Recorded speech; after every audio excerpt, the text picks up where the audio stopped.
Thanks very much, Joel. Guys, it's great to be with you today in our new digital reality, which we'll talk about a little bit today. I'm currently at home in my home office. You're going to hear, I think, probably my family in the background, so I apologize if there's any disruptions. Today, we're going to talk a little bit about data, but first of all, I want to start with a bit of context. I think it's very important if we want to know where we're going to know where we've come from. And so with no further ado, I will share my screen. Hold on one moment. And I've turned off my camera so that I can focus on the slides. You'll see the title, Digital Singularity. That is a theme I'm going to talk about a little bit today. And it's really a new theme that I've been playing with. It's a theme really around the inflection point that we find ourselves in today. And I'd like us to think a little bit more as we go through this, and please do ask questions about what that inflection point means for marketers and for the organizations that we serve and the end client.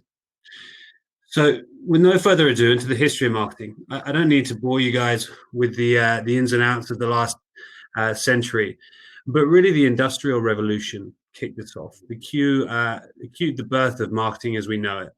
And this period spanned really the late 18th century into the 19th, and then into the 20th century. And it was really where mass production and efficiency reigned. Shifting goods fast was really a priority. In the 1920s, the salesman and the sales pitch were born.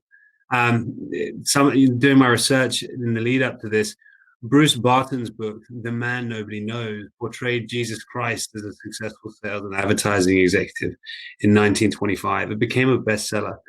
And that famous book, How to Win Friends and Influence People, was actually published originally in 1937, which I didn't actually know at the time. Then you come into the marketing era, 1950s onwards. And for those that enjoy a TV series, that's exactly right. Mad Men was this era. And it saw the beginning of market research, something we see huge value in today. One of my favorite examples of this in approximately this era, in fact, it was actually on the 23rd of April, 1985, so today, but 35 years ago, is a great example of the consumer feeding back, of the new pace that the market that was dictated by the consumer. And on this very day, 35 years ago, Coca-Cola changed its name. It changed its name to New Coke. Overwhelming consumer angst meant that within, I think it was 79 days, that original brand was back and the consumer won over. Through the additional eras you have here, stage 4 and 5, a lot happened, but really the exponential increase was in the digital marketing era. In 1990, the term digital marketing was first used. 94, Amazon launched. 96, the internet reaches more mobile phones than ever before. 2000, Google launches AdWords, a massive moment for our industry. Think about how often we talk about AdWords and SEO.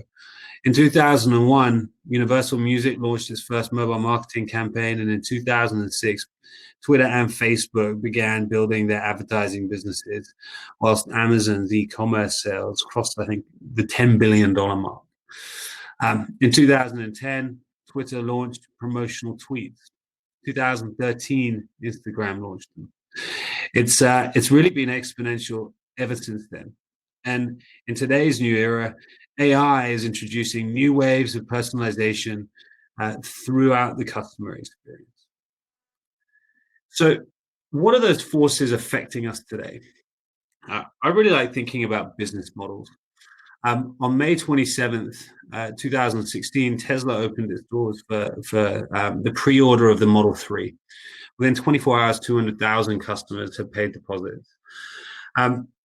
The difference here was the physical product didn't yet exist.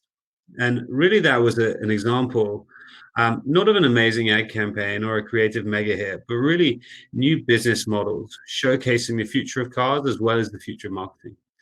And if you compare in this situation Tesla versus Mercedes, which was one of their closest direct competitors at the time, and you look at them side by side, you see more than two competing products. You see two different business models. Mercedes followed the build, market, sell model, the one we all know so well, really, whereas Tesla followed the exact opposite. Market, sell, build. And that's really where marketing becomes the primary economic driver, not just the product. In cultural change, the corporate culture has changed dramatically. We've been integrated into the organization as marketeers. We're alongside product, technology, operations, and sales. And I feel like the blame game is dissipating. I believe the next wave could well be a cap in hand model where the organization looks to marketing much more proactively. And with the data and martech tools at our disposal, we really are in a luxurious position. This is a fascinating picture. And this is where digital singularity really comes into play.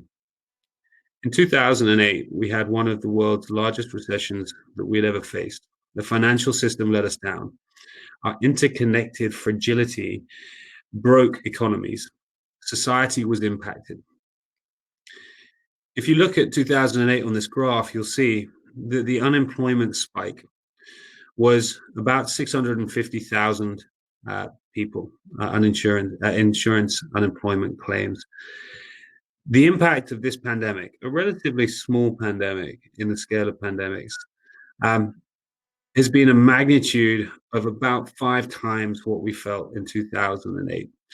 Now, in 2008, we had the good fortune of a silver lining. From 2008, the financial technology industry was born. And the financial technology industry over the last 12 years has really become a bit of a savior in our system. There's been huge economic growth in the industry. It's created hundreds of thousands, millions of jobs around the world. And we are finding that financial technology is actually helping us through this pandemic, more so than ever before. So in 2020, what is that inflection point for us? As we've all been taken out of the real world, bottlenecked, forced into a digital world, we have become 100% online, 100% digital. That inflection point, that digital singularity, is irreversible.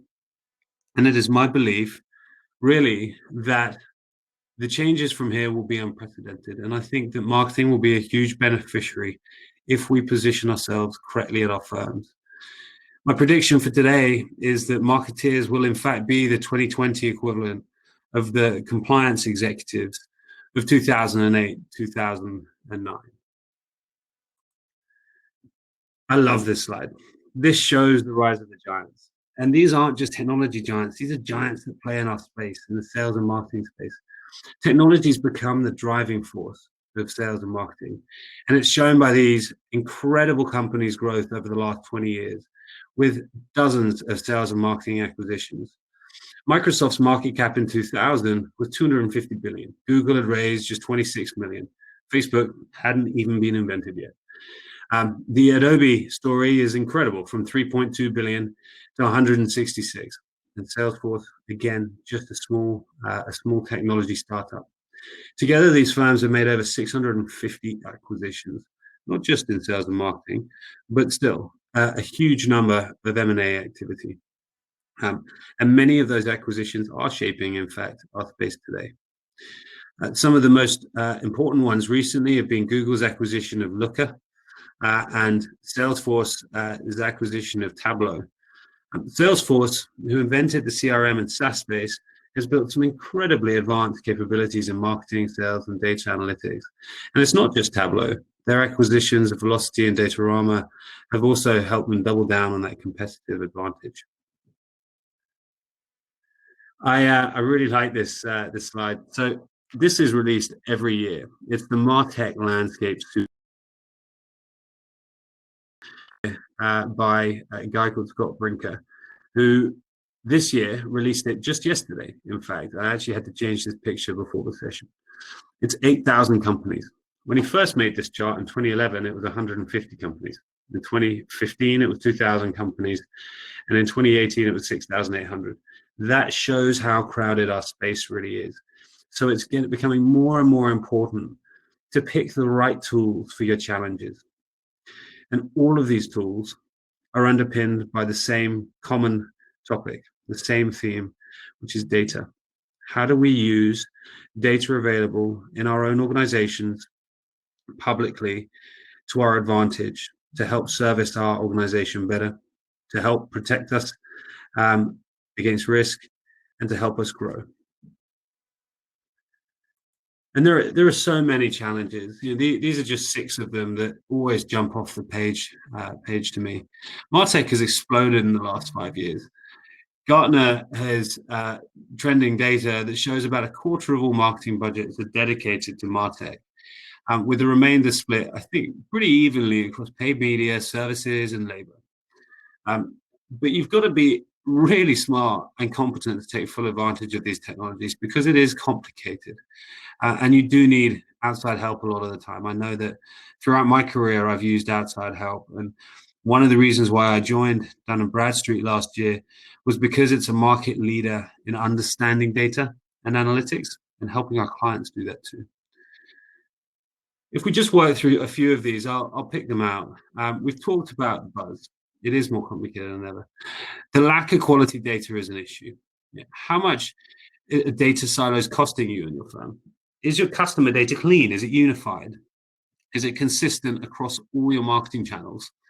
Probably not is the answer. And quality data is actually fueling the personalized customer experience, using AI analytics and relevant messaging to really touch on what's important to your customers and to your prospects. I read a stat that said only 13% of marketers agree that they have robust data and a robust data acquisition strategy in place. That is a terrifyingly low number. Are you guys one of them? If you are, then you need to address how to build the right strategy, how to work with the right partner, because it is going to be quite simply the make or break for the future of your firm and the growth of your firm, in my humble opinion. There's a lack of technical marketing talent, and it's really only because technology has become such a new and important part of our industry. That technical talent comes in many different forms. In our teams at Dun & Bradstreet alone, we have analytics capabilities. We have a huge marketing operations team that help us work through the complexities of these things. Finding that technical talent is really, really important. And like I said earlier, being the compliance executives of 2020, we need to formalize and operationalize those skills and ensure that there are ways in which we are building an appropriate educational framework and career development and prospect framework within our own companies to ensure that at the grassroots and at the entry level, we're nurturing people to assume these roles. I'm going to move on in the name of time. So what are those areas that marketers are pursuing in terms of transformation? CMOs often have the power to push the envelope. Staying with the trends is no longer enough, and the best marketers set trends for the future and lead the charge. And these are 10 ways that my team and I sat down and brainstormed just late last year that CMOs are looking to transform their organization. Better segmentation is a classic one, and it's one really addressed by the CDP. In fact, most of these are in fact addressed by the CDP. This slide I've stripped out somewhat is an infographic of the technology that we use at Dun & Bradstreet that enables the sales and marketing team through the buyer's journey. I'm not going to go into lots of detail here. If you'd like to get in touch about some of the tools we use, and these are just a snapshot of some of the tools we use, please don't hesitate. But at a very high level, I want to talk for a moment about Lattice, and that's going to be a theme throughout. Lattice Engines is our very own CDP. We acquired the Lattice Engines customer data platform about halfway through last year. It was a West Coast based technology business, very highly regarded firm that we had been watching for a long time. superb management team, incredible technology, and a firm that we used ourselves for a long time before acquiring it because we just saw so much synergy with our own systems and space to grow in the market. And as a CDP, it won't bring any surprises to know that it brings together multiple data sources, not only from within the organization, but also external sources like our intent data at Dun & Bradstreet, to help provide a single view of customers and prospects. And this AI platform helps the marketers identify target audiences through segmentation and enables campaign activation through those various channels very, very easily. And Marketo and LinkedIn are great examples of integrations and activation channels that we also use. D&B Optimizer for sales and marketing we use to enrich our own account data as it enters our system. Really, really important to make sure that our account data isn't just inputted by our sales and RMs, but is actually sourced externally, and we use our own tools for that. And then, of course, Salesforce, our chosen CRM platform and a firm we have a long-standing, deep partnership with, used by our sales, marketing, and service organizations. It helps Dun & Bradstreet capture the customer data, customer interactions, facilitate engagements, and provide actionable insights to the various team members and leaders that require them in our firm. And it's integrated directly with Lattice, directly with D&B Optimizer, and directly with Marketo. So this is an example really for you guys of the blueprint that we use, that we're sharing with you today, that we think works pretty seamlessly. Moving on, the key challenge is that buyer data lives everywhere. And data's volume, veracity, value, and volume is increasing every day. Really, really hard to keep track of it. Dun & Bradstreet periodically takes the pulse of the industry. We uncover how the data is being used in sales and marketing organizations that we work with. And these stats actually have been taken from our seventh report on the state of B2B sales and marketing data, which I would be more than happy to share with you. This year's report is based on a survey of about 500 B2B decision makers in the US, UK, and Canada, all working within the sales and marketing orgs in those companies across a really diverse range of industries.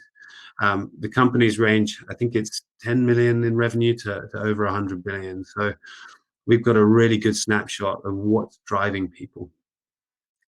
So what do we see the opportunity being? I see the opportunity being to create a solid data foundation and achieve advanced activation with a CDP. To unify the various account and customer data assets that an organization's got within its disposal, including first-hand, third-party data, marketing automation, marketing strategy, sales, etc., to unlock the previously hidden performance gains for forward-thinking organizations, and therefore really becoming a key driver and point of centralization of data quality, which is, of course, essential. This image I love because it really characterizes the CDP. And those three characteristics are connect, segment, activate. I find myself going to sleep at night saying those three words and waking up saying them as well, because it's really become the lifeblood of how we operate and how we market at D&B. Connect all your data from all your systems into one place. Most customers find success by creating a universe of data from their CRM, marketing automation, de-anonymize web visitors, for example, and purchase data. However, the best CDPs are agnostic to source, and you can load any data from any source into Lattice, which is, of course, critically important. And then that data is matched with the wealth of firmographic and technographic signals and premium analytics found in the D&B Digital Data Cloud, our repository of 355 million companies. So then you have all of that data at your fingertips. So what do you do with it? Segment and prioritize. And using our custom-built predictive models, You can look at your accounts and contacts in hyper-targeted groups based on the intersection of their fit for your solutions. Those doing their intent to buy and their current level of engagement with you. So that segmentation and prioritization really helps you cut through the noise. And then you activate against those dynamic segments via all those different omni-channel campaigns that you have at your fingertips with tailored messaging via the right medium at the right time to the right person. And Lattice already supports a number of out-the-box integrations with digital ad, marketing automation, outbound sales platforms, etc. And we've got even more stuff in the build cycle at the moment.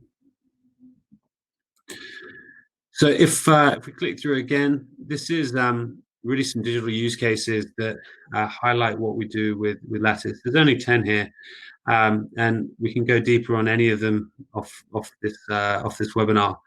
But really, it's positioned to be in conjunction with the rest of our digital solutions suite, which empower the sales and marketing initiatives throughout the entire pipeline. So we have a number of different tools, solutions, and data capabilities that support each of these use cases, giving you guys a truly unique opportunity to grow your own businesses.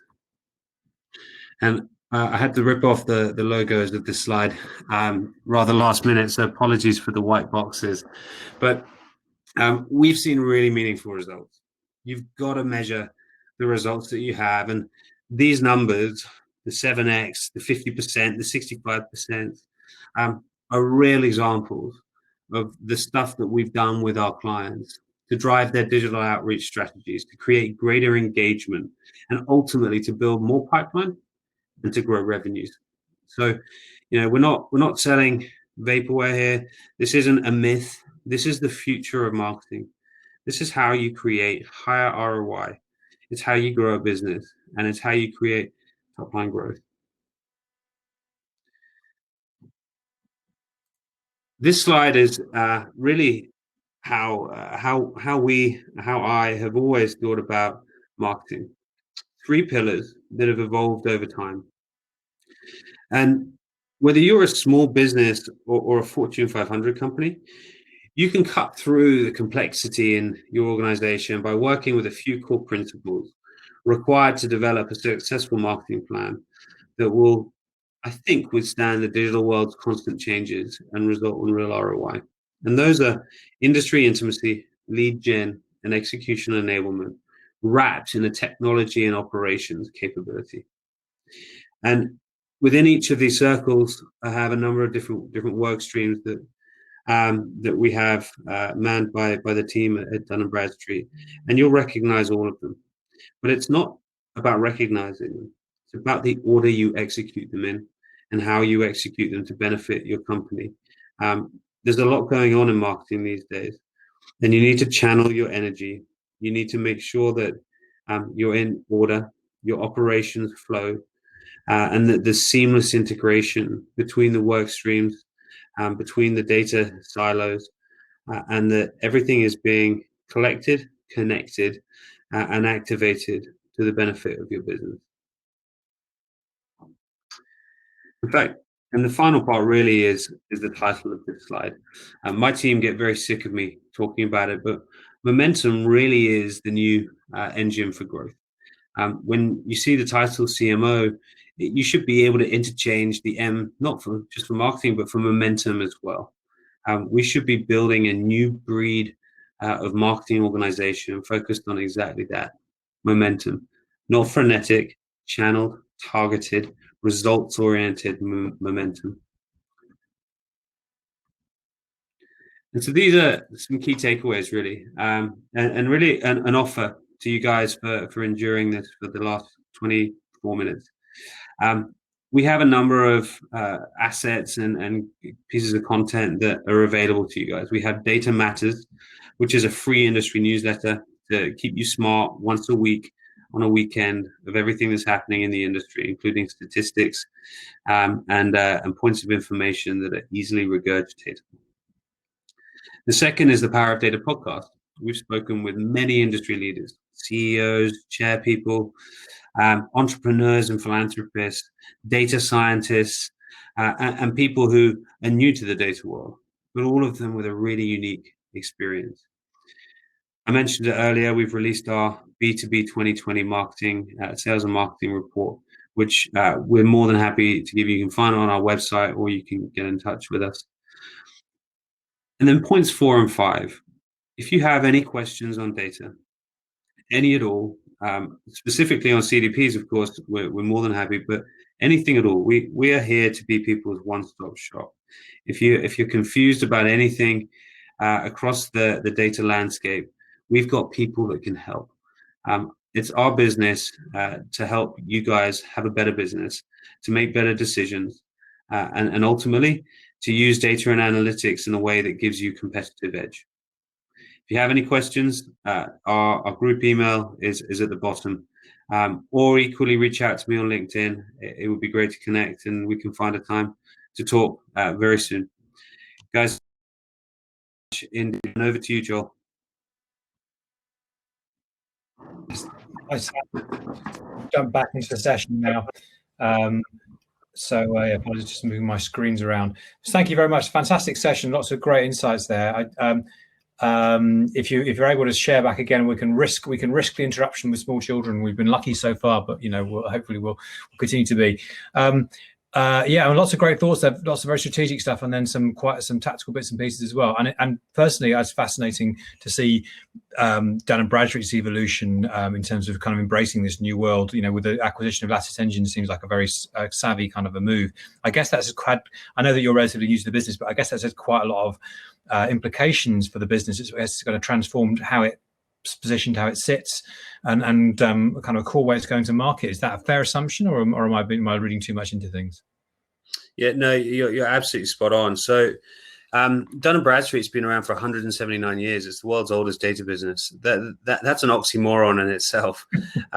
So we had to think very proactively over the last really 18, 24 months about the sort of growth we want to have, the areas we want to focus on, and what our customers are doing ultimately. We have hundreds of thousands of customers who expect us to be their one-stop shop for data. And as you saw earlier on in this presentation, that move towards using data and analytics to support and fuel growth is really an essential part of the business that many people aren't as aware as they perhaps should be that the Dun & Bradstreet plays in. A large majority of our business is in fact sales and marketing solutions, and the Lattice Engines acquisition was an obvious one. We had to acquire the best-in-class leader, and we had to put real capital behind it to make sure that our customers had that capability. Yeah, I think it takes it as well. I mean, I'm old enough to remember, when we launched B2B marketing, we used to talk to Dun & Bradstreet about data you could buy to market to people. It's extraordinary. Even a couple of years after GDPR, it's just a different world. And now you guys are running a state-of-the-art tech platform, so it's fantastic to hear. I mean, CDP is a really interesting platform. Actually, we're working with you guys to write a report on that right now.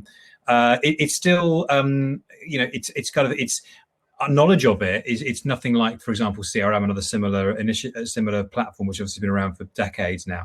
The understanding is still emerging. Is that fair? And I guess are you still seeing? Are you seeing it? Are you seeing change in people expectations, understanding of it growing fast, or is it, or how's it going? You're seeing a rapid acceptance of this as a platform that people need?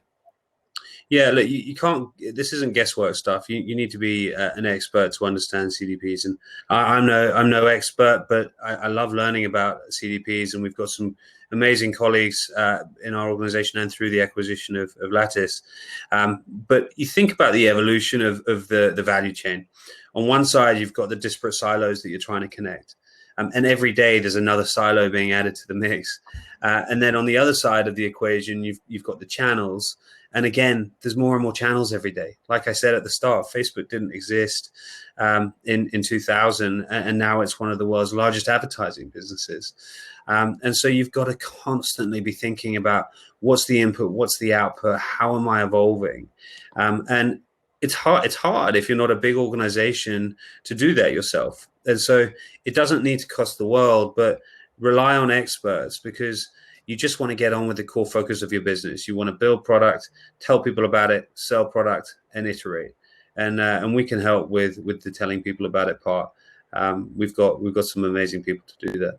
Okay, fantastic. I've just got to ask this one as well. There's a lot of discussion around martech complexity, and obviously you showed a version of the martech landscape, and there's it's overwhelming, bewildering, terrifying. You choose which word is appropriate most. Some people say that, well, actually we've got a lot of technology as well. You have to think very carefully about choosing a new one. What do you say to them when you're people urging caution? Yeah, I mean, there's a huge amount out there. I said it earlier. There's 8,000 companies in that map alone, and those are just the leading ones. I think last year, I can't remember the exact figure. It was somewhere between 8 and 9% of churn rate, and 1 in 5 of the new companies this year in that mind map are new companies. So you've got to pick a partner. You've got to commit to it. You've got to integrate, give it the best possible shot, and you've got to use the right tools around that piece of software to give it its best chance of success. But you've constantly got to be looking at the landscape and seeing what's out there and what's new. Yeah. And that's the job of the CMO, right? Whether you're a chief marketing officer or a chief momentum officer, you've got to constantly be out there testing the landscape and understanding what the best tools for your organization are. I mean, my personal take on it is that data has always been the bit that marketers weren't quite willing or able to take seriously enough. And having a tool which is a data foundational tool which marketing is responsible for, unlike CRM, which we just talked to earlier on, which is fundamentally a sales tool. Marketing gets lots of value out of it, but it's often implemented by sales. To have a tool which marketing is responsible for it can only be a good thing. It's driving that value and making it work. So absolutely, CDP seems like a great solution, a great potential addition, and an opportunity for marketers to take it seriously, rather they can build the right use case for it and make it. Yeah. So fantastic. And Joel, just to take that one step further and perhaps to finish on it, now, I talked at the start about digital singularity. I couldn't be more of a firm believer that now is our time as marketers in time in history. If we get this right, if we take this push, this sort of forced situation into the digital sphere to our advantage, I really think that the marketeers are going to be at the center of the organization. So, the quote earlier on being the compliance executives of 2020, we have a chance to be flavor of the month, and we can't disappoint. We don't have the option. Otherwise, economic stoppage will be even further widespread. Okay, well, Sam, thank you very much. We can see a couple of people expressing some interest. We've got an exhibitor area which you can go to, where I'm sure Sam will be happy to connect with you. I think that someone representative from D&B have done that already. So if you'd like to know more about CDP, Sam and his colleagues will be happy to talk to you about that.